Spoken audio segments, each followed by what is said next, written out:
Sir, ಇವತ್ತು ರಾಜಭವನ ಚಲೋ ಇಲ್ಲಿ ಇಡೀ ಕರ್ನಾಟಕದ ಎಲ್ಲ ಅಹಿಂದ ವರ್ಗದ ಜನ ಫುಲ್ಲು ಹುಮ್ಮಸ್ಸಿಂದ ಬಂದಿದ್ದಾರೆ.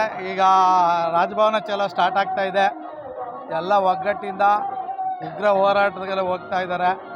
ಇಲ್ಲಿ ರಾಜಭವನ ಚಲೋ ಇದು ರಾಜ್ಯಪಾಲರು ಯಾವುದೇ ಇದನ್ನು ಕೇಳ್ದೇ ಅವರು ಏಕಾಏಕಿ ಅವ್ರಿಗೆ ನೋಟಿಸ್ ಕೊಟ್ಟಿರೋದ್ರಿಂದ ಈ ಒಳ್ಳೆ ಸರ್ಕಾರವನ್ನು ತೆಗಿಕೆ, ಜನಾಶೀರ್ವಾದ ಮಾಡಿರೋ ಸರ್ಕಾರನ ತೆಗಿಕೆ BJP ಮತ್ತು JDS ಎಲ್ಲ ಹುನ್ನಾರ ಮಾಡಿ ಅವ್ರನ್ನ ತೆಗಿಬೇಕು ಅಂತ ಇರೋದ್ರಿಂದ ಎಲ್ಲ ಜನಾಂಗ ಸೇರಿ ಇವತ್ತು ಸಿದ್ದರಾಮಯ್ಯನವ್ರ ಕೈ ಬಲಪಡಿಸಿ ಅವ್ರಿಗೆ ಬೆಂಬಲ ಕೊಟ್ಟು ಹೋರಾಟ ಮಾಡ್ತಾಯಿದ್ದಾರೆ.